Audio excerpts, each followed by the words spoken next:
thank you so much for coming, and if one or two others join us, we'll seat them at the table. I know this is kind of a culmination in a lot of ways of all of the work that's been going on here. So we're really appreciative that you came out to join us despite the beautiful weather out there. I know, it's tempting. You chose to spend your time here with us. So with that, we're going to get things started. And for that, we're going to turn it over to Gerald to kind of take us through. You know, and you touched base on it. Can you believe we started this in terms of meeting together 7 months ago? How fast has that went? And you guys have, or you think it was long?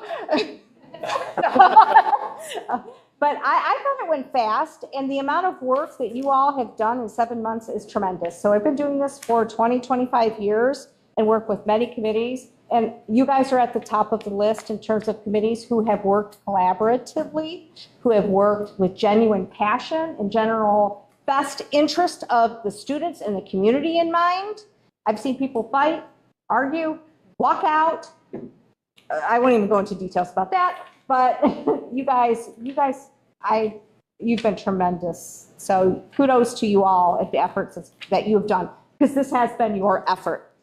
So this is our last meeting as a facilities committee meeting tonight, and we're here just to touch base on the overall master plan that I think everybody has known. We've pretty much had the majority consensus for as a preferred plan since around February-ish. We've been working the last 6 weeks talking about how we can execute, what we can execute, OFCC timing, financing, and all those things that go on behind the scenes by other entities. So we're here to really just recap all that tonight and then talk about next steps, because even though we've been doing this for 7 months, there's still another 7 months of work to do for putting a project on the ballot for November 5th. So we're going to do a brief recap of our process, talk a little bit, what we heard, what we've learned, the overall master plan that you have defined, and then the discrete portion that we've really been talking a lot about the last few weeks, what we can implement, because we know we don't have the funds and the financial capability to implement the whole plan, but how can we start that process going? And then talk about next steps, and then we're going to have an open discussion.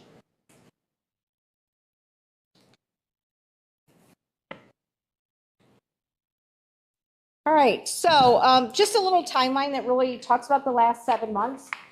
We started back in, I think, the 3rd week of September 21st or so, and that's when we really first met, and we immersed ourselves in the data that had been collected over the previous months prior to our first meeting, understanding what our facility conditions and challenges are, as well as establishing our first initial priorities for the district. In meeting 2 in October, you all generated 7 master plan options. They were birthed from you, your ideas. They were not dictated by us. We did create an 8th plan because it was one that we didn't see in the other 7, and that was a renovation plan. Usually renovation plans are typically like, because there's so much sentimental value to the buildings. But there really wasn't a full renovation plan identified in that October meeting. So we did put that on the table for you to examine. And we spent the few months subsequent to that analyzing these 8 plans, talking about the pros and cons, seeing where the consensuses lie, and shortlisting down. And immediately it went from like 8 to 3, almost. I would say the majority consensus of 85% or more from 8 plans to a particular 3. And then as we went into the new year, we also started talking about the particulars and the details of the project.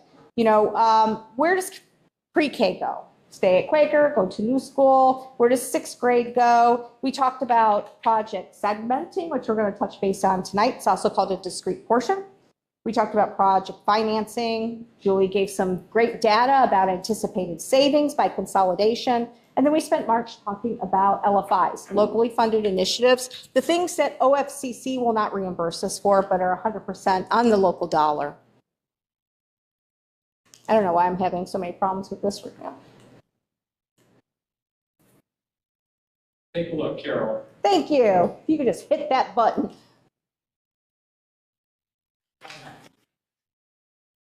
Yeah. So on our agenda, we said what we heard, what we learned. But do you mind kind of outlining some of those key bullet points? Yeah. So as mentioned, it's been a long process. We thought it would be helpful just to kind of recap some of what we heard and what we learned over the last 7 months. 7 months.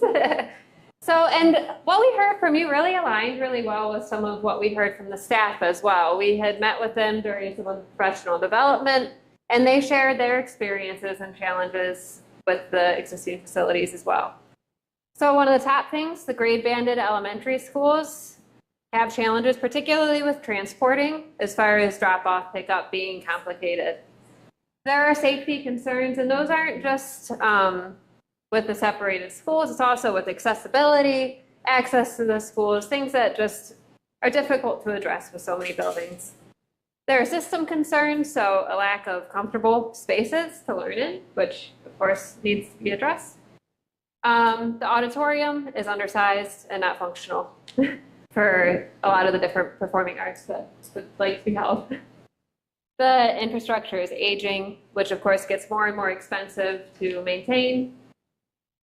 The construction costs continue to increase. We've seen sharp increases over the last few years. They are going to continue to increase. That's just a product of time. So the quicker we can address things, the more affordable they will be to address. The community, of course, has expectations that the school district will be fiscally responsible, and they find value in having school buildings within the community. So then what we learned throughout the process. We need a plan that allows us to move forward. So making sure that we don't wait and make it more challenging to afford the time. No plan is going to be the perfect solution. We heard a lot of different ideas throughout this process. So we're trying to find something that aligns and really has the majority of people around it to move forward.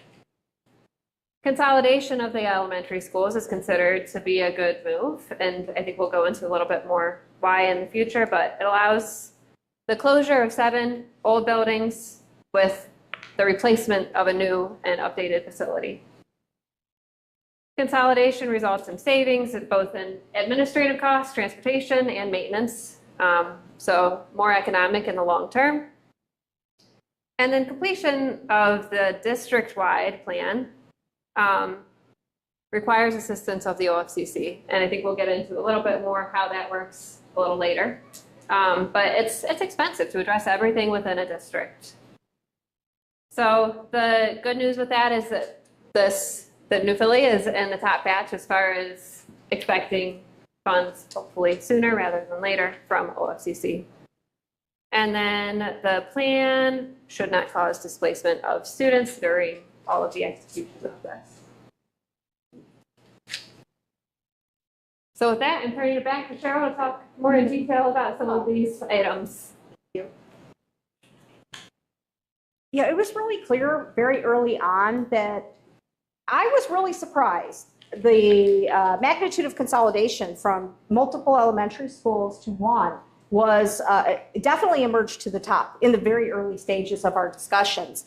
And that's a big shift. But I think you all clearly identified the pros to doing such of a consolidation. So I want to just summarize the overall master plan that we've been talking about as the preferred plan. And think of this is long-term district-wide master plan. This is what you as a group has identified as the future for our school facilities in the New Philadelphia community. And it included a new 7th through 12th grade school. And I mentioned earlier, we talked about moving 6th grade from middle school to elementary school. And we talked a lot about what the pros and cons were to that. And we said from the very beginning, it was a district decision, but we wanted you to give us feedback about how that benefited you or negatively impacted you. And you did a great job at that through surveys and open discussion. The consolidated new elementary school, pre-K through 6. Then we have renovations and retention of the 1958 athletic and arts portion of the existing high school that's on the east side of the site. It has, huge gymnasium, upper gym spaces, and seating and balconies, and a lot of spaces that we really can't duplicate in terms of size and nature in a new building plan. through an OFCC program. So there was a lot of value that you all had identified to keeping that portion of the building online, not just for school use, but for community use, because we wanted this to be a community-based master plan that touched everybody in the community, not just the students attending and the teachers attending, but the community at large. Lastly, we have abatement and demolition of the schools that are going to go offline.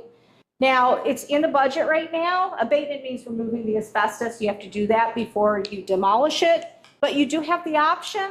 If a seller comes around and wants to purchase the building and the property, you have to go through certain hoops, which we talked about in earlier meetings, but that's a possibility too, and then you just don't spend those dollars for that type of work. So that's still a possibility. Some of the details in the bullet points below, pre-K, moving from the Quaker Dome to the new elementary school, and we've identified the South Elementary School site as a viable site for that. And we knew it was important, if that was going to truly be a viable site and a suitable site, that there were going to be traffic improvements around the school to accommodate the influx of occupants and students and traffic there at that site. We talked about the Board of Education moving from here to the Quaker Dome where the existing pre-K is now. And that will let us take another building, this building, offline. So additional cost savings to the district in terms of maintenance, in terms of operation, in terms of grounds maintenance, and so forth. There's a plethora of savings with that idea, which we thought was a great move. And then, by us moving forward with a segment or a discrete portion, what can we do now and which will it be? Another thing comes into play financially. I don't know how many of you were here in the very first meeting, but we talked about the equity rank, and that establishes what your state credit is. And all 609 districts get that equity rank updated yearly in September. If you initiate a project now, you lock in that 56% state matching dollars now. So even if you drop next year to 52% or 50%, you're locked into that 56% for this phase and the future phases. You're not subject to change. And statistically, if I'm speaking correctly, this is like the best offer we've had in recent years. Is that not correct? Like way back, if not the best ever. I'd have to go back 25 years through the data, but this is not number we see from the state at this point in time, because they started with the lowest on the equity list and went up. So the biggest offers got to those 25 years ago, and we're seeing 20, 30% now. So this is great. So let's talk about the discrete portion. Again, this is like, what can we do now? Because we know, we've talked about this in multiple meetings, that under the ELP program that we're in, we have to fund 100% of the dollars now and get that 56% later when we come up for eligibility under CFAP, the main program. And that could be, 3 to 5 years. So what can we do now to lock in that percentage to take advantage of construction costs being lower than they're going to be next year or the following year or the following year or 5 years out? Because we know the longer we wait, the more it's going to cost. And these are just kind of like some bullet points of what are the pros about building the new elementary school first. So we know if we do that, and putting them on a single campus, we eliminate existing current challenges by the grade bands in terms of transportation. It makes it easier for families who have multiple siblings in the elementary school, one stop they have to go to for conferences, for pickup, for drop off, and all the other activities that go on in school.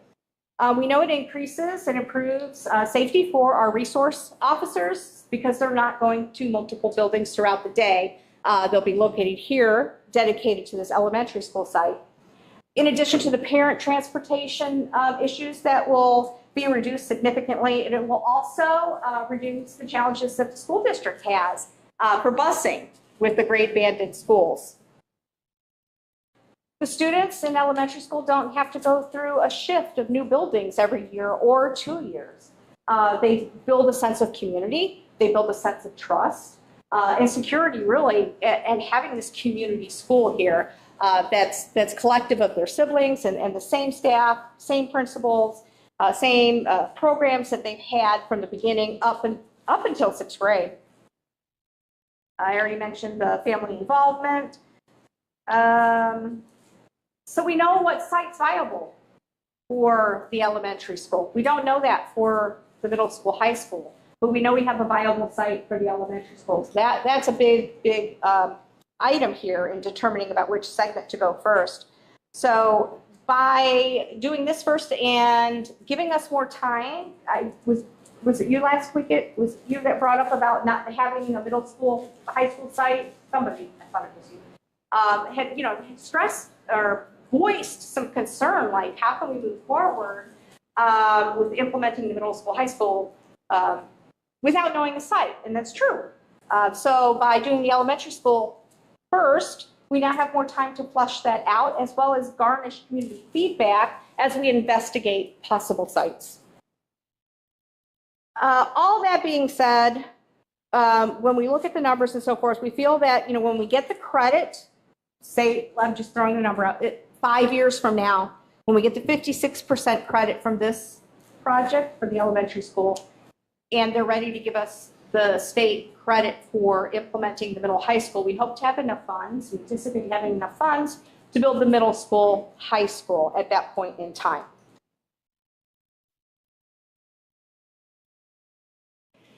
So I think we only have like 2 more slides before we open up to group discussion. Let's talk about the cost and the timing.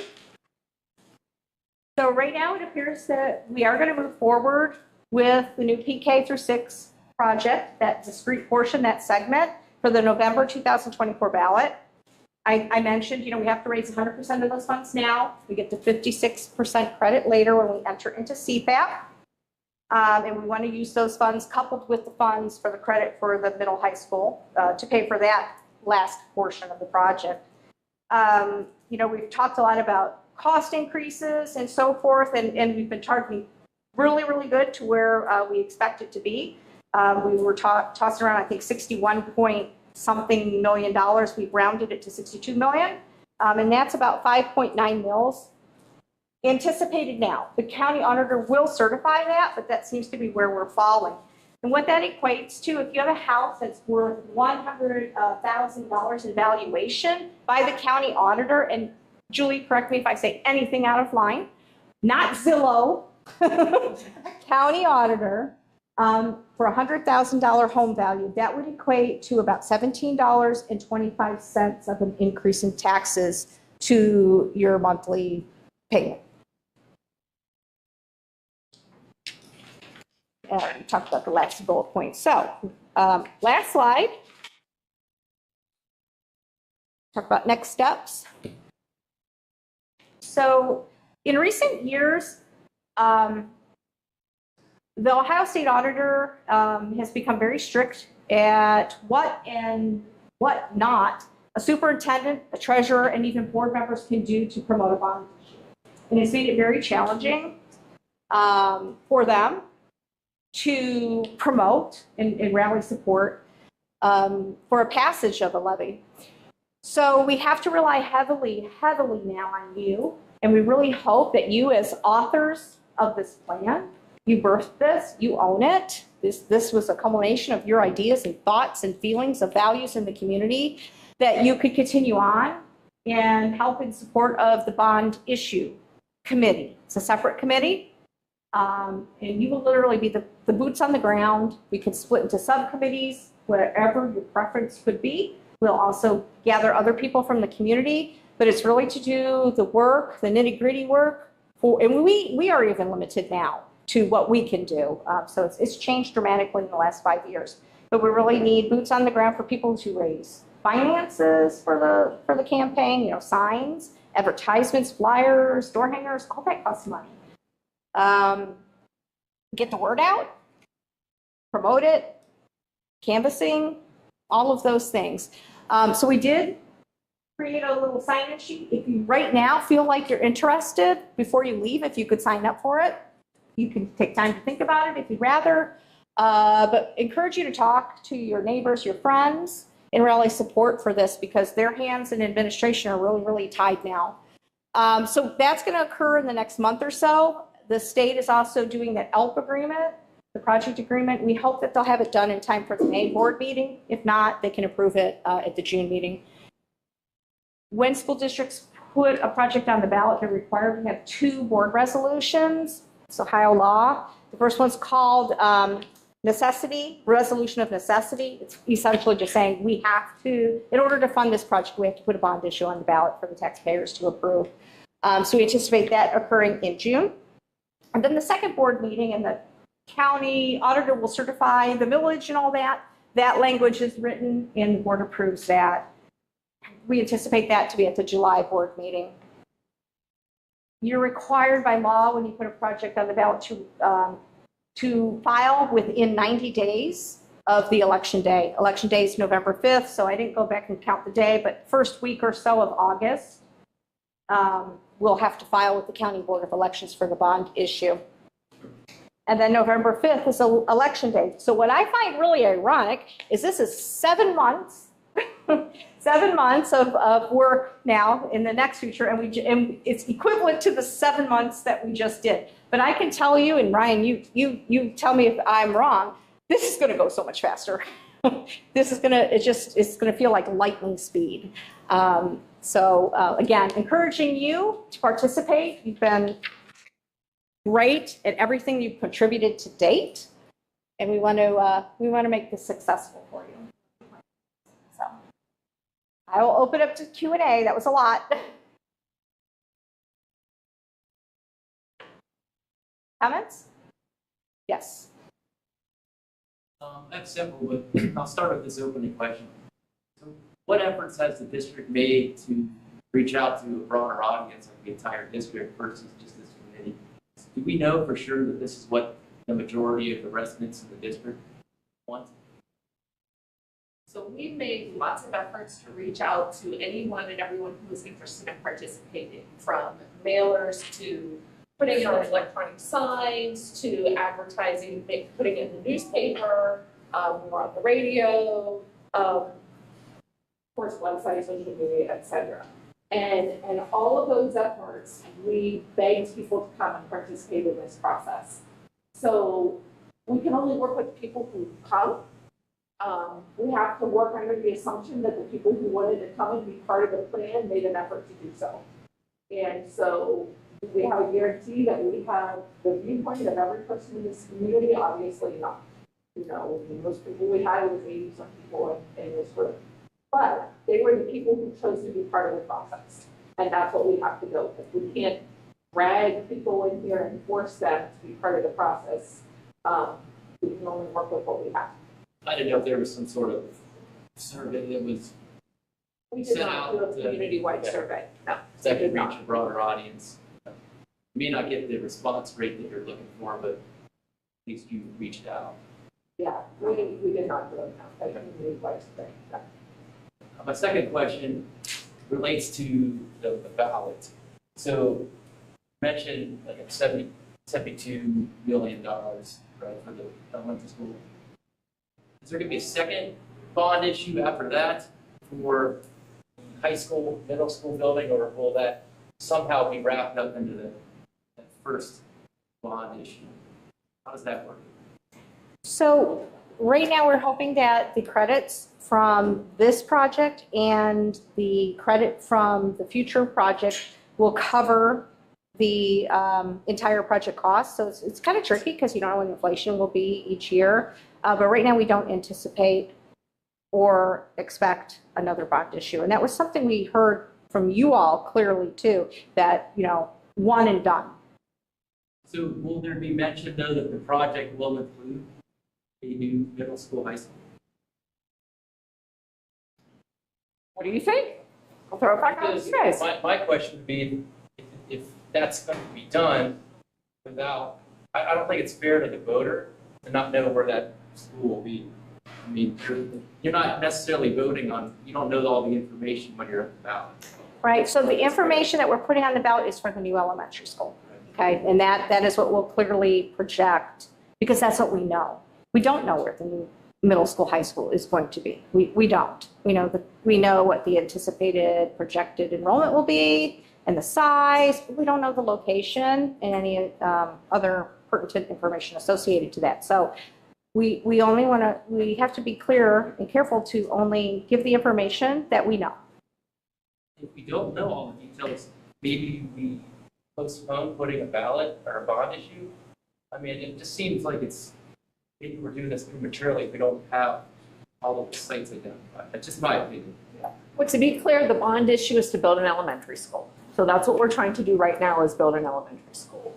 We have been very careful with the way that we planned and believe that we will be able to turn around and when we get the state offer and use the resources and the credits that we get to build a high school and middle school at that point.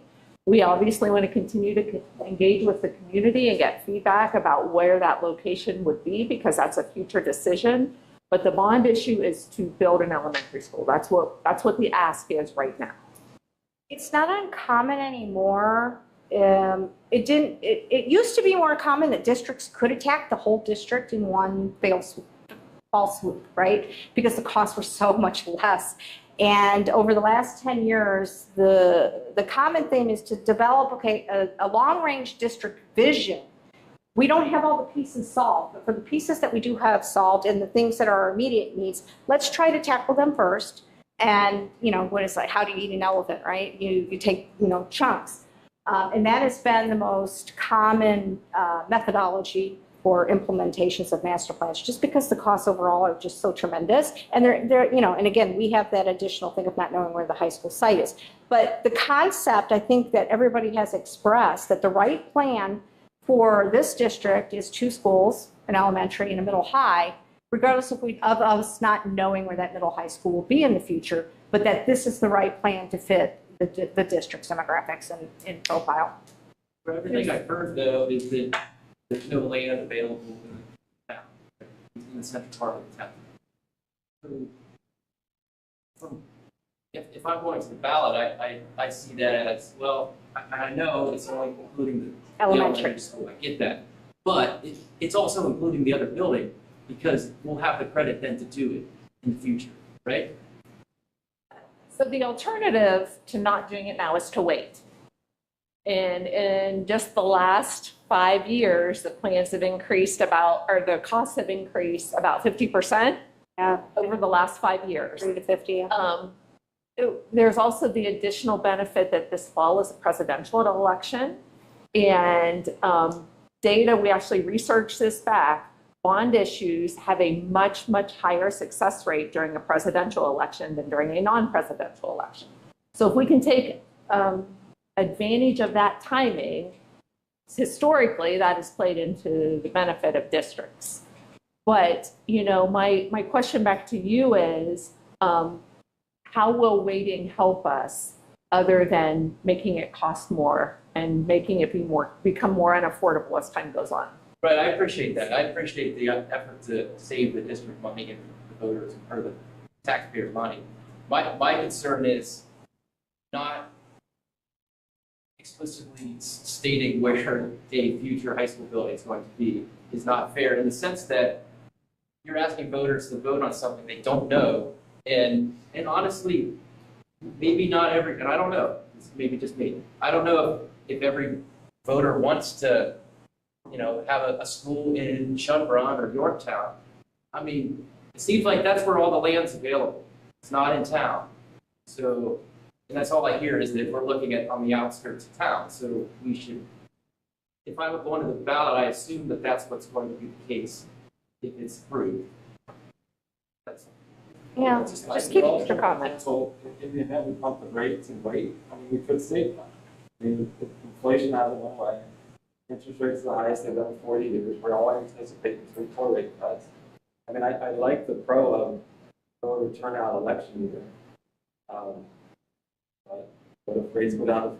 What are your bond issuance costs? What are your interest rate? I'm not advocating for any action or any inaction. I'm just struggling. I've been to 8 or 9 meetings, and on what we've learned to have, we've yet to learn what we can afford. When I see 1725 per 100,000, I recall the shot as I think it was around 8 or 9. I think I might be incorrect. So I always try to walk in as a no voter and follow the map.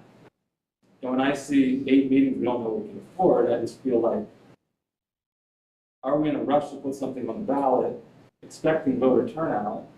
And maybe if you weigh the pros and cons, the best approach is to pump the brakes and see if there's a more collaborative effort with more time to figure out a better master facility.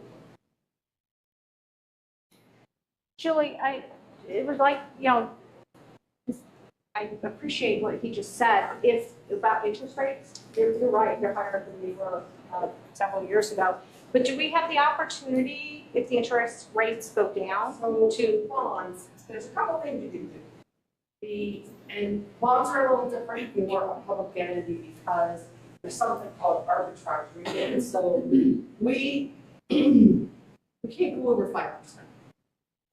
It's law. That's a done deal. Right now, they're estimating we're at 4.5%, which will lock in. It's not it's not going to change over time. But what we could do is later on, we can actually do what's called bond refunding and basically sell the bonds back, rebuy at a lower rate, if that were an opportunity to do. Of course, you're looking at a 37 to 38 year bond. And so at any time during that time, somebody can do a refunding. So I don't think interest rate should be the issue. Okay, that's great. and does that lower the monthly payments, or does that reduce that 37-year payback period, or it could be either or? It could be either or when you do a refunding. The flip side is the voters that are in financial positions, job market in the Wall Street Journal 3 days ago is the worst job market in 20 years.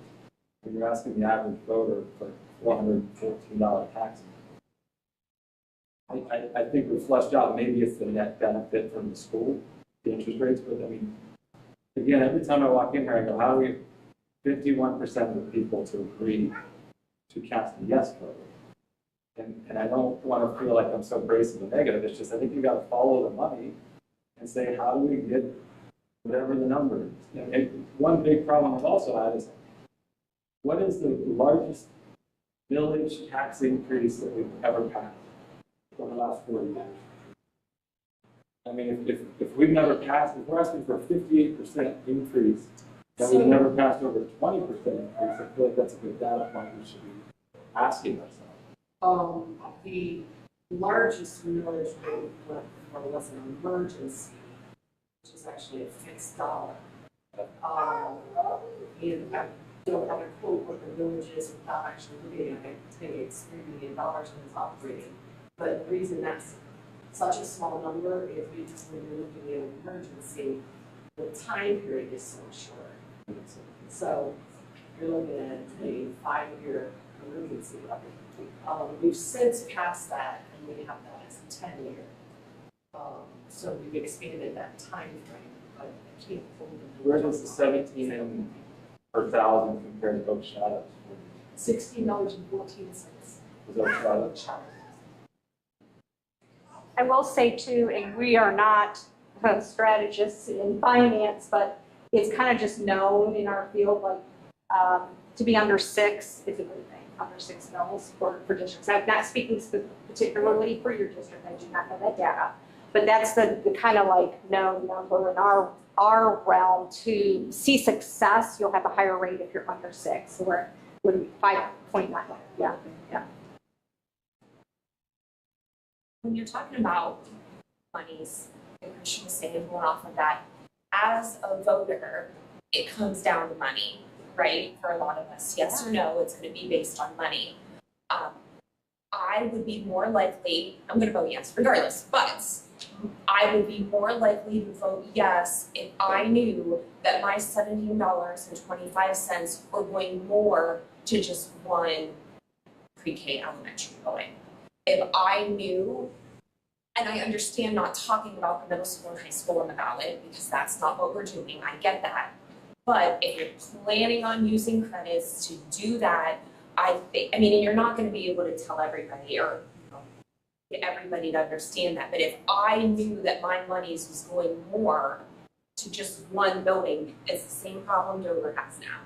They got all that money, they made one school, and how the rest of them are still in shambles. Now the community's mad about it. If I would know that my money was going to where it was going to, I would be more likely to say yes. Because I can see where the future's going, I guess. Even if we don't have sight, even if we don't have a plan for it, if I knew that that was the plan, I can see where my money was going. So you think it's a benefit to emphasize the fact that there's a credit? I do. I mean, unless there's a negative to it. You're 100% right. Okay, I didn't know if I just wasn't seeing them. No, I just wanted to make sure I was understanding what you were saying.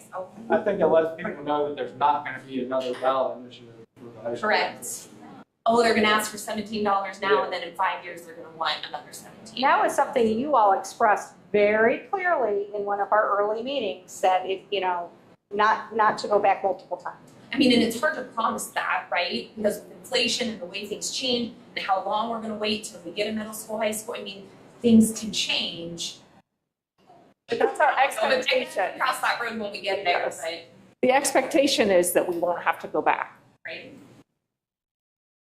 Like, I'm not smart enough with all the numbers, like Julie, thank God for you, right? Because I don't have a clue, nor do I honestly care, right? If I hear somebody say pump the brakes, all we've done is pump the brakes. I've been around a long time, and I've been like excited, and then we pump the brakes, right? 25 years ago, excited, pump the freaking brakes. So in my opinion is, I'm done pumping the brakes. That's just me. And the other part is, I think if we say something as simple, and I think I said this a couple months ago, as buy one, get one free, I don't care where you're gonna build them. I'm getting it for free, or 56%, you know what I mean? Just simple things like that, you know what I mean? Buy one, get one free. Here you go. You know, I mean, I know it can't be that simple, but that's just, you know, I really want to push back on the pump the brake thing. So there, I just push back. Mr. Furby, I mean, personally, I understand that, I love your passion, but when you see a data now.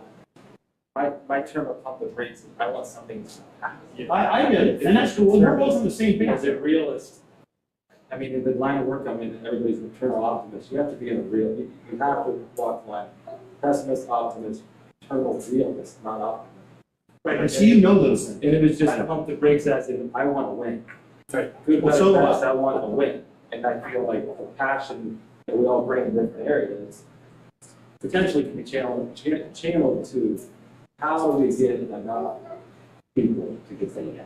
A BOGO is definitely the way to go. That's my slogan. Buy one, get one free. I mean, I don't know anything, this is my first meeting, but I just think it's all in how you present a lot of it too. So I think like if you go with, I do have a realistic outlook, but I like to do it optimistically.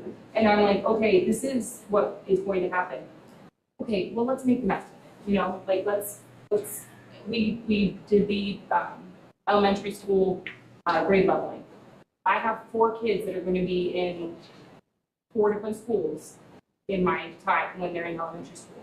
Is that ideal? No, they're okay. Well, here, we're going to go pick up this one. We're going to divide and conquer. We're going to get through it because that's what it is. So that's the real situation. We can look at it with positive glasses. I mean, if we were only doing that elementary school, we wouldn't be asking for 72 million. Is that correct? Yeah, that You know, if we ask them to covers. The elementary school bill, but it also, when we adopted the health resolution in recently, is it because we will adopt that resolution, it will give us that much credit, the 44% credit for the high school. So the state has not given us our official offer yet. When the state gives us an offer, we will have less cost, we would have less cost. But if we want to do it now, before they give us the offer, we have to fund the whole thing up front. So the 72 million is the whole thing. It was $71.7 million for the PK6, so we've rounded it to 70. But that money will eventually get us also high school. That, we will get 56% of that back. Right. Plus, when we're ready to do the high school, we get that 56% of this school back. We also get, at that point in time, 56% of the high school cost. Those together, we anticipate paying for the, and I said high school, middle high school. So the 72s for the elementary. okay, but when you're saying that, it's going to, I mean, So on the simplest level, It's about that is going to get us not just elementary, but elementary, and in the future, a middle school and high school. if you choose The to same use it amount for of the money. middle school, high school, you don't have to do that. You But I'm can, saying is, if we're talking to people who are looking, yes, you're not just getting an elementary school for the 72 Yep. million. For the money that you're paying each month, you will get an elementary school now and a middle school, high school when the state gives us our achievements. For that same money, levies. But I mean, we could basically tell people you're getting both for this amount, right? Because they're better than getting one good. I'm struggling to follow a little bit in that. If we round up to 150 million and it's 75 and 75, 5 years from now, we're going to credit 56%, about 40 million. And now the high school, which was 75 million, is 85 million. We have to go back to another 10. No, actually, that's a good question. So, there's lots of things we can do if that should happen. But in our calculations, we have built inflation. That's the first thing. So we did 5% inflation per year for 5 years because we're 5 years we get our offer. But the other thing is there are other ways to do that smaller amount of money. So we could do what's called, and this is gonna get a little technical, but there is something out there in the law that says we can do a compensation, which means we could go out and we could actually fund that money without going to the taxpayers. But we have to guarantee a payback on that. So there are things that we could do without going to the taxpayer. At this point, we feel like golden. We're gonna have interest on the money during the build of the elementary school. So over and above that, the estimate on that I have, our investment, estimating that's approximately $5 million. So there are things that are kind of in that calculation, in that work, where we're planning for that. When it comes in higher in the future.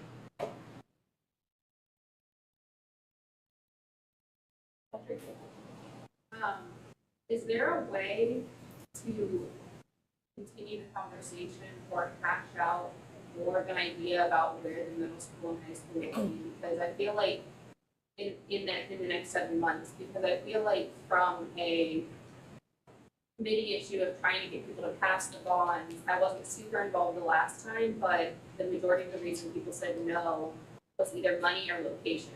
And so even if we can talk them into money, if they feel like they're going to be swindled and stuck with the location that they paid, or like Oak Shadows, some community feels that they're being targeted, or that their space is going to become a school zone, and they have no control over that because they passed the bond. I feel like if we can give, like, the more information we can provide up front and say, okay, these are the 4 sites we're looking at, or these are the 3 sites we have it narrowed down to, or we promise it will not be X, Y, Z, like, to put some kind of guarantee on the location, because we can already say, okay, it's gonna be this much to your taxes, but we can't say anything about a future location, and I think that those are the 2 reasons people would say no. We're continuing to work on that, so as soon as we have information, we will certainly get that out, but that's a good point. She said it's really good because not only where the rest of the but what's going to be in the current location of the elementary schools. I know last time that when we discussed that, we knocked on doors of a lot of the schools, especially Central Elementary, that a lot of the community members were concerned what was going to go in those general areas. Income housing, but actually, I said, it sounds like a gentleman asked me, like, he told you you could put it in writing, which obviously we couldn't, that he would vote yes, he knew what was going on. Going back to the 17 a month. Is that an increase that we're currently paying? Do we know how do we compare to like county schools? We've never paid. Compared to say like a school in Valley, Husky Valley, Dover. I don't have that comparison, but that is a really good idea. The reason why I say that is, I'm not going to go back and knock on doors. One of the elderly women I had a conversation with, and she said no, money was concerned because of the shock value. I kind of brought up to her and said that shock value was only there because you have to. And I think that might be a good approach for us to kind of look and see like what that gap is. I'll put something together. That's a good idea. That is a good idea, because I think we're gonna find that we're on the low end. Yeah. I'm pretty confident about that. We haven't, in my opinion, we haven't funded the schools properly. We should have. And we're paying for that. And isn't it, Julie, correct, I'm asking you, if it's not, you're not paying tax on 100% of the home value, it's at 35% of the home value, correct? For $100,000 of home value. Is that right? 100,000, yes, you're right. Right. Our assessments times 35% price, the calculation. Jeff? Just a quick question. So if we pass bond in November, when do we anticipate the elementary to be moving rate? Yeah, so 3 to 5 years. Depends. And then after that, we would look at the one high school. Yeah, we'll get a high school when the funding comes through. Yeah. So the elementary could be done, it could be setting, and the high school could be a couple years out. Yeah, so, there's a lot of things that happen after it passes. You don't immediately, we don't have drawings, right? And you don't, and technically you have to hire a design architect. So we're hired as the planning architect, and through OFCC you have to do that, and then you have to hire a design architect and then a CMR. And that could take 4 to 6 months. And then design takes between a year and 14 months, 15 months? And then construction typically takes about 2 years. So how that all plays out, 3 to 5 years. Probably closer to 4. 3 to 5 years, probably close to 4.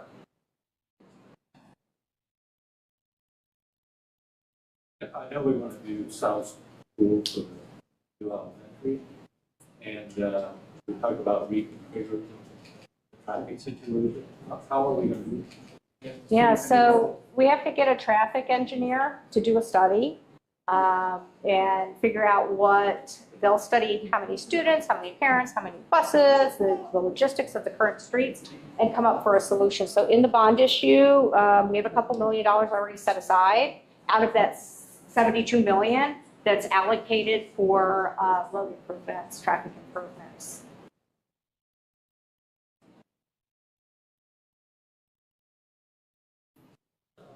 The last time I remember saying this house, it wasn't big enough. So how many stories with this?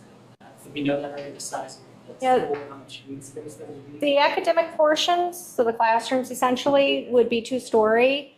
But also keep in mind, enrollment projections have reduced significantly since the previous plan. So the school is actually, the footprint of the school, the size of the school is quite smaller. But yes, we did test it out, and it will fit. So the areas like the gymnasium, like this was the old gymnasium, those are typically single-story, cafeteria, and so forth. But the academic portions would most likely be 2. And that will allow for the existing students that are in the existing South Elementary School to stay in place and not have to be displaced or relocated while construction's taking place. Right, so, during construction, we have an existing building, we have a new building going on, but once the students move into the new building, the existing building will be demolished, so you'll have ample green space, you'll have ample parking, drives, playgrounds, and green space. And I think some of the site fit tests that we did previously were on the website as well. Yeah, they're on the website, or if you that want would us to fit. email them, we can do that. But we could pass that along if it helps.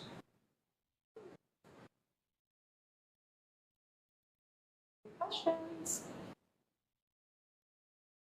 Anybody else? Go ahead. I'm just curious, is there anyone from the city administration, council, mayor's office here in attendance? I don't see anyone tonight. They have been at some of the meetings, but a little disappointing, just in the sense that we're talking about, and again, I know the high school's not being discussed in this ballot, but it will if it's passed, right? That the location served the city for a century, and that could end potentially with the ballot. And it's really a shame that no one from the city is arguing and trying every effort they can to make sure there's a suitable spot in this city, whether it be the existing site, whether it be out in Buffalo, something else in this town.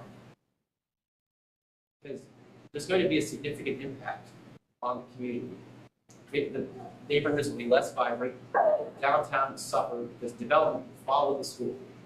That's where the development will happen. And it's Wasn't the mayor here for the site Mayor was meeting? here. I don't know how many he's been, I do particularly remember him here during the site. Yes, we started the site conversations and we followed up with a visit to his office and talked with him more about sites. I haven't seen him in any of the meetings. Yeah, he was here for this first site meeting. I thought there was somebody else. Anybody? So I know that there are restrictions on how involved like the superintendent and board members and stuff can be, but are there restrictions on like city council or the mayor or anything like that being involved? Or, because I agree that like it's not just the school district, it is the town that is going to completely change and benefit from a new district. And I agree that I've been incredibly disappointed with how little we've seen any council members, anyone that has any say over our community outside of the school district just not showing up. So I feel like if there was a collaborative effort with the city to be like, this isn't just for us, this is for you too. So the more effort you want to put into this, the better. Like, are there restrictions on them being involved, or can they be in it with us? I'm not aware of any. I'm not aware of any. No, but that is a great point. We do want to get them to be champions of the plan and be on board and promote. And during bond issue campaigns, you know, we have gone to city council, if there's townships involved, to their township meetings, and even private and local organizations, from Rotary, Lions Club, and all of that, the broader community at large, to get touch points with them and get them on board for support, because it does benefit them. You're exactly right. We have to get the message that, you know, this isn't just for the students or the teachers, this is for the community. And we have to, you know, be able to express to them and have them understand or educate them on what those benefits are.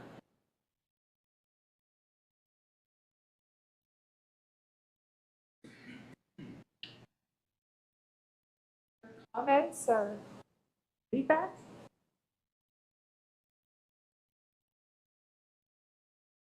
One last one. So, talk about demoing the old elementary schools.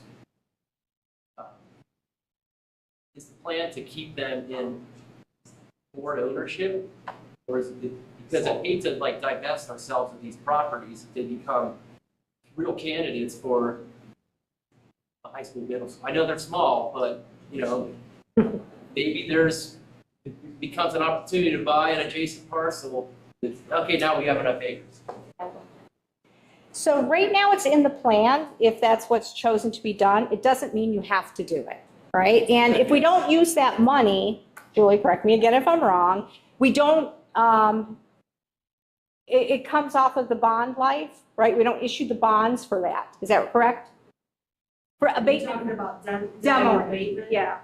So there's a couple things we can do with that.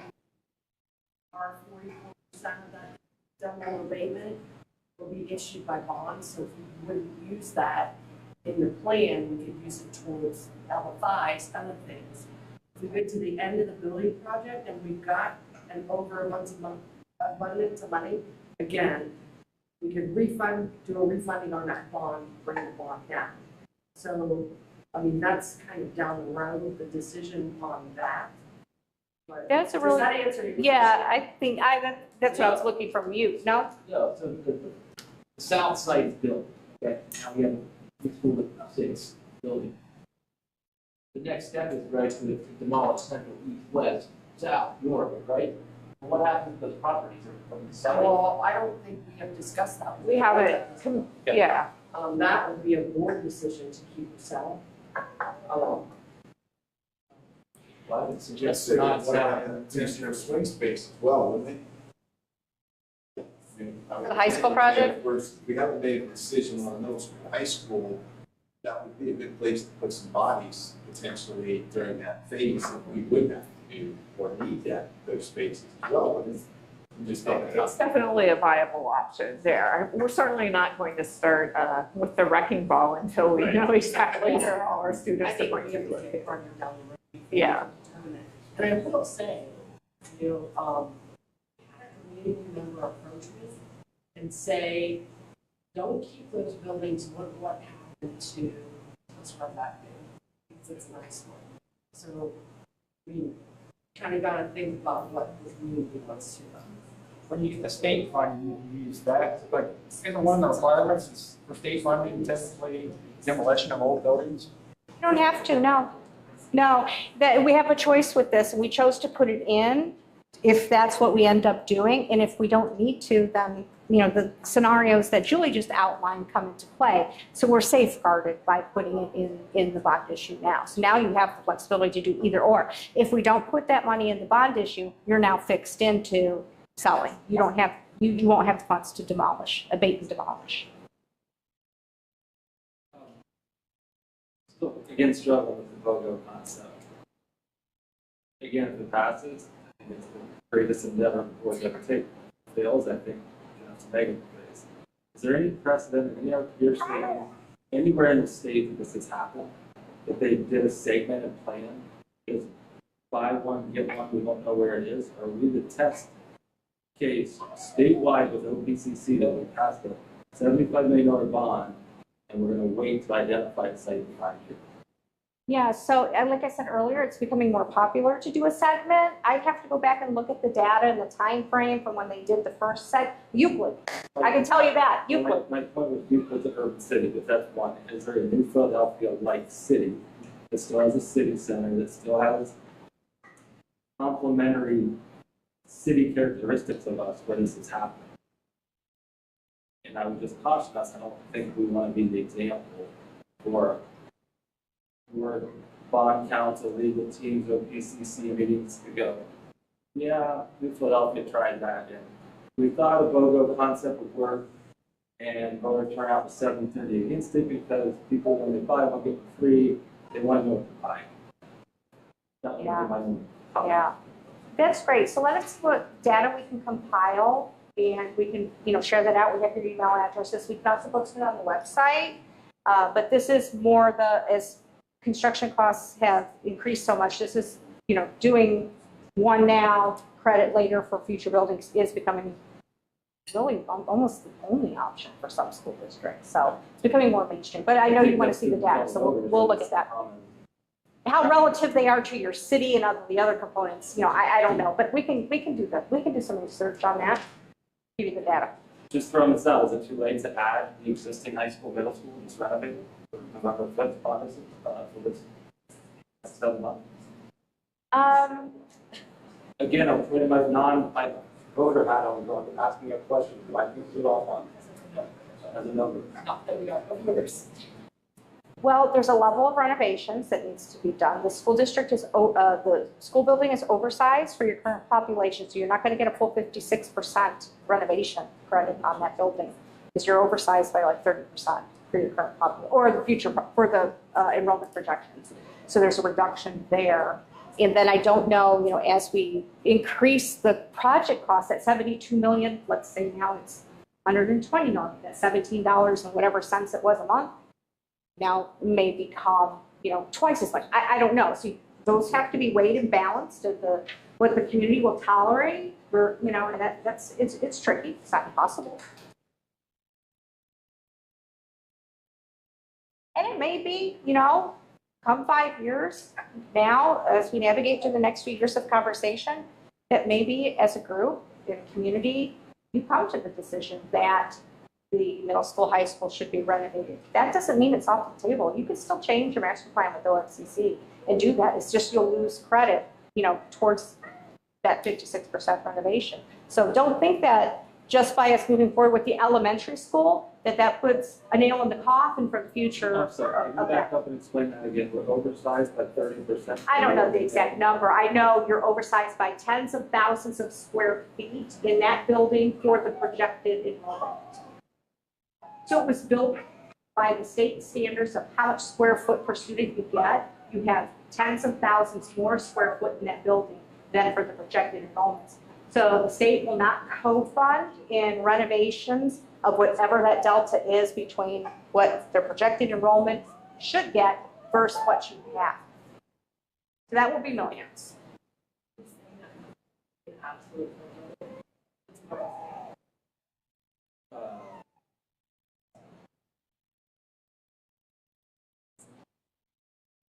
Yeah, I'm just trying to put my nose on your hat on the photo concept. And I feel like it's just creates so much static and confusion that it's going to be hard to capture a swing voter, explain it all. That's one concern. I'm struggling with the the worst concept thing you of wanna do square is- footage. I'm struggling there. I mean, is there more space than what we're using? I mean, So you get I don't know. Yeah, they take how many? Our enrollment goes way down in the next. I know. That's what we I'm saying, talked right? about that, and I don't That's what like they're that saying. They're either. saying that building's way too big for the kids that are coming up. Yeah. Is that true? I mean, I mean, Yeah, so just even 2018, 2019, probably more than, most of our classes were around 240 to 250 students. right. Right now, most of them are around 200 students to 210. But isn't it true that when you get to the middles or to the elementaries, I mean, aren't those classes a lot bigger now? They are not. They're not. They are not. They're all, almost all of them, I just looking at it today, are between 200 and 210. And if you go on the website, they have the full enrollment projection report, and it goes out 10 years, and there's a big decline between now and 10 years, but the state is building to the 5th year out, so it's not even to the lowest amount, it's to the midpoint, because that's when they'll move in. You won't be, through that whole 10-year cycle, about 5 years out. So even further after when we think the school will open, the projections are going to be lower than the school size that we built for.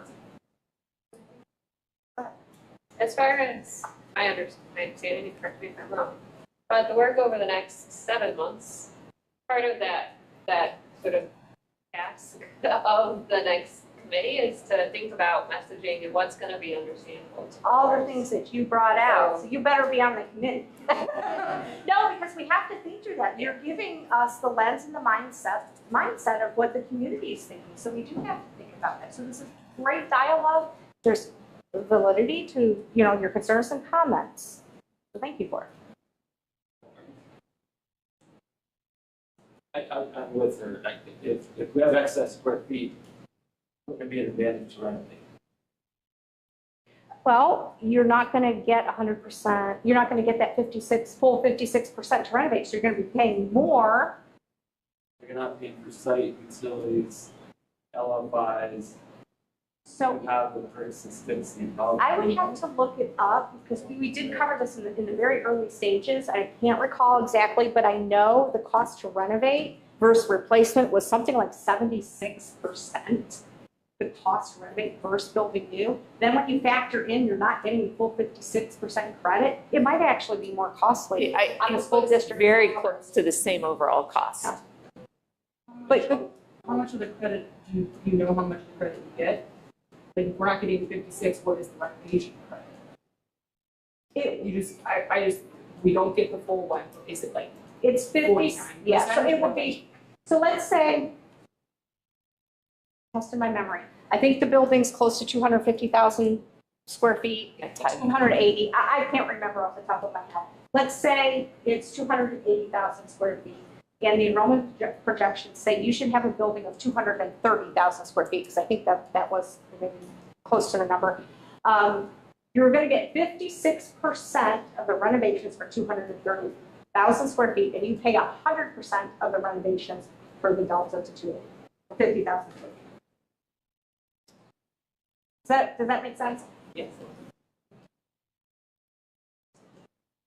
Gonna, I agree with everything that's being said in this corner here. I think without having a location identified for this high school middle school, it just, to me, it has the perception and appearance of a lack of transparency. I mean, it just does, and it's for both sides. It might be the person that wants the renovation. I don't know if that's going to be the case if I'm voting. Or I want a new school. Or I want the existing site, or I don't want the existing site. We don't know. I mean, it seems like you're taking away a lot of information from a voter. And I guess I have a problem. I feel like it's more, we're not taking away the information. We don't have that information right now. But you're taking away, and yes, that person can participate in a future committee meeting, right? And I know you go to lengths to get that person in the room, but for whatever reason, they're not attending. I Challenge. You get the vote, but then 5-10 years down the road, you don't get the decision of where this building will be. You're just gonna vote based on, I hope the district makes the right decision and it's in the best interest of my family or the community. So what if we hurry up and pick a place, pick a piece of land? You find out that it's not the land that you want. Then what do you do? Because now you've hurried up and got it on the ballot, now it's a bad choice. I think we need to wait. You find the one that you need, run the buildings. These buildings are terrible. They look good on the outside, but they're rough on the outside. To do a remodel, I can't imagine. I mean, there's a lot of features in here, and they can tell you that those schools are cold in the winter, and they're hot in the summer, and they're terrible to be. I mean, you can't run any network and power through them. They're just old buildings that just need to be replaced. I'm not suggesting you wait. I'm suggesting that the location be identified. I get it, but I think what you need to do is have the right location. Don't just throw one on to have one up here. That's my view. The existing location has been the right location for many years. That's it. So you're assuming that Central is the place to go? Central is the place to go? Is that what you're looking for? Central Elementary? The high school, you got you.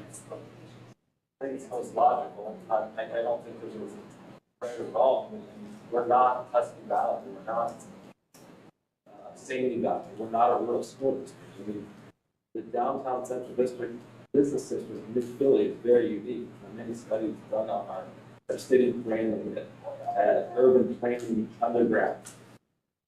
I personally think we have to take that into consideration. I mean, how Buffalo is not available is probably the second best site from a site planning, urban planning perspective. I mean, light industrial in the center of town that worked in 1940 probably doesn't make much sense in 2025. And I don't want this meeting to feel like it's Nick and I versus everybody. I'm just trying to throw out ideas. When he said it looks like it's a lack of transparency for this idea, I look at it and go, wait a second. As a voter, I get to vote with my pocketbook, with my USA hat on, A, B, or C. Don't like A, don't like B. There's some voters that are going to go, wait a minute. If this passes, they have the money. Now the power of the new location is not in the voters, the power of the new location is in the school. Which I don't think is a good idea. I have two questions. One, is it worth revisiting the question that we posed just a few months ago of one bond issue or two? Because I feel like, yeah, it's gonna be super hard to get the community to say yes to one. So it'll probably be hard to get them to say yes to two, but if we can't present them all the information in one, do we just make the first bond about the elementary schools that we have answers about, and they watch us build this beautiful building, and then 7 years later we say, hey, don't you want to give our middle schoolers and high schoolers the same opportunities that we've given our elementary kids? Like, do we revisit the idea of making it two different bond issues? And my second question to that is, if we're only asking for the middle school or for the elementary school this time around, does that 72 come down? So the state has not officially made their offer to us for funding yet. So anything we do now, we have to fund. So we are only paying for the elementary now. We're just paying 100% of the elementary right now. So even if we say this is all that we're doing, period, it's still $72 million. That's how much it costs for that elementary school. So that's not going to come down, or not maybe a couple $1 million, because I think there's a little bit of for the next project. It's not going to come down significantly. Does that answer your question? Yeah, that makes sense as far as that goes. There's still, I guess returning to the two bond question, is it worth it to dive back into that conversation and say, do we make this two separate things, or are we going to lose money then because we might not get the 56%, or maybe that money does come back from the state where we get the 50% for the elementary school, and then we only have to ask for less at the next bond. I don't know. I'm not enough person. That's the kind of thing like a bond levy committee would work on, right? That you were proposing. Right, and it's our hope, I'm gonna get to you just one second. It's our hope, I feel like maybe there's a misconception that this, because we presented a district-wide master plan, the future part is still open for discussion, and we hope that you all continue as we navigate through the future and as time goes on, that we keep a pulse on that, and we talk about, we talk about sites, we talk about, should we renovate, where do we build, and all that. That I really want to stress that, we're not sealing in the final fate of the middle school, high school project by initiating the elementary school project. Those conversations with the board, and I know it's really, I believe 100% that the board is 100% invested in transparency and community involvement in this. So it's. I know you said, it felt like it wasn't transparent. That is not the intent. And if it appears that way, I get it. I do. Yeah. I'm not saying. yes, but I really, want to assure you that tonight it's not like goodbye, thank you for 7 months. Conversations will continue as time goes on too about the next phase. I know you've been waiting. So the 72 million, if we would decide to only bond the elementary right now, it's about $32 million. We still have to wait for the state offer to get the balance of that money. So we're waiting 5 years to build the elementary. Because we don't have the money to build the elementary, we have 44 or something. So it makes sense to get all of it now. And because the two projects are basically 50-50, like getting one after Jeff's buy one, get one free. If we pass all of it now, we don't have to go up again. It doesn't solve the location issue. So then the board But makes it's a that- decision in 5 years on where the new high school, middle school is? And it's not- Say it again. So then the power would be in the Board of Education's hands? Well, 5 years from now to say, that we're cutting a school either here or renovating rather than the other? that's what I was just gonna say. It doesn't solve the location issue that you're struggling with. But the bond, really the smartest thing to do, or in my mind, the way to go, is to do the 72 million now. Because we would have to wait 5 years anyway, we just wait. I'm not advocating for either way here. I think, I don't want to speak for the whole board. I think we really tried to make it this about what the community wants because we represent you. Okay? But I also don't have an appetite at all if this bond were to pass to just do whatever the board wants. Our desire would be that these type meetings continue to happen and that the community would make these decisions. Because we represent you. We don't get to do just whatever it is that we want. We represent you. So that's my desire. I know Denver's here. I don't want to speak for Denver. For the three that aren't here tonight, we're limited on how many of us can be here at one time. But that's our desire, is to do what you guys want. That's not just going to go away because you would say yes. We would want to continue to do this stuff. And I think that's where the transparency comes from, is you go to the ballot and we don't know where the future site is, but we're doing the fundraising now, so we only have to ask you once. Done. We're going to continue to make plans, we're going to continue to have discussion. I mean, then we say that, we're going to have these meetings, please come. don't know, I don't know how you can be any more transparent than that. We don't know, we don't know. If it's firm that you don't want it here, then come to the meetings. If you're gonna vote on this, and we're gonna get money and we can change our community. If you wanna vote yes, and you wanna change the community, then be involved and come to the meetings. And if you wanna say no because you're lazy, you don't wanna come to the meetings, that's on you. Like, I do have a question about when we're presenting information to the voters for this. I know you guys are the planning architects, the design architects are later involved, but I think when we go to the people in the south side community, they will want to know, okay, you're gonna change my streets, and okay, the city hasn't been, how are we changing our streets? What is it gonna look like? What is, like, not just like, oh, it's gonna loop around the building and then it'll go around. Like, if the road infrastructure and that is going to be changing, I think the people that live down there are going to want to see a plan of, well, how are the roads going to be changed? How is my house going to be impacted?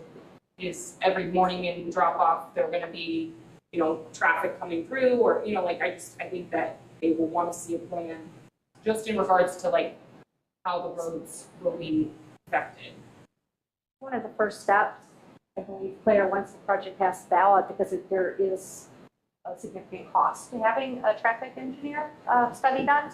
It's one of the very first steps. So that's after we get After you pass the bond issue, the school district could choose, you could choose, you know, to incur those costs now, but it would come out of. We would not hire a traffic engineer until after we have the money from the bond. You wouldn't hire any architects or engineers or construction managers or anything until after the bond passes.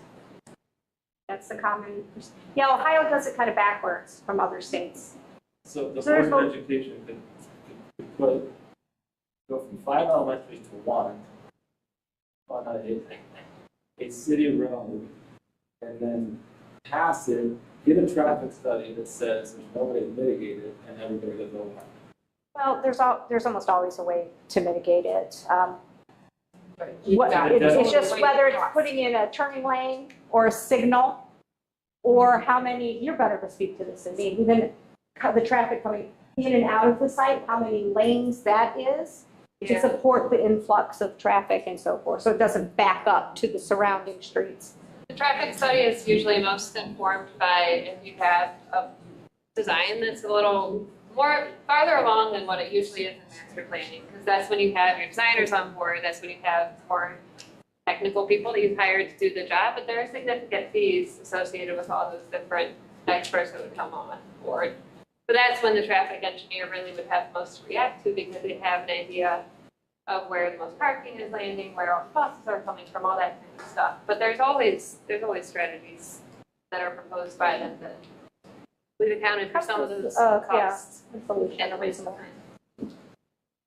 But just that, my question is to why, if we've reached out to the city, because in my opinion, the city should be responsible then from Broadway, from the gas station, to how students. So the city would have to do something, in my opinion. I mean, other ones outside. So 3 times a day, traffic backs up through that intersection right now without adding. Right. And I think it's a great spot, but I think that Broadway is going to have to be addressed. Yes. So the approach, from my experience with traffic engineers, is that they want to manage that traffic influx on site and not on the city streets. So and that's why we get them informed early. So how we're laying out the drives, how many ingress and egress points, whether there's a signal or not, how many turning lanes and where, that's what they give us to mitigate the backup on the streets. And there's been many times when, after we've had that traffic study done, even though we've increased the traffic on the site, we've made it better. We've made it better. You made it much worse. So I don't want you to get so hung up on that. It's very possible to make this better. They also identify if there are things that they feel are city responsibility or school district responsibility as far as why the situation is as it is. Yes. When I leave my house and turn right, some days I have to wait 5 minutes just to turn right. Yeah. And that's an F on ODOT traffic scale. It's 5 seconds. You just like school grades, grades A through F, and many times we're working in another district right now, even without a new school, they're an F. And they've come up with a reasonable solution for about $1 million. And, you know, I told you we had a couple in here to make it a C with the new school. You've been waiting forever. I have to, just express my disagreement for the location of the high school and the middle school, just because it's been there for 100 years, doesn't mean that it's been the best spot for it for the 100 years. I mean, that's, when it was built, kids didn't come to school, drive to school. The parking for the students is terrible. There's not parking for the staff. There just is no space around it. 6th, 7th, and 8th graders need to go out and play.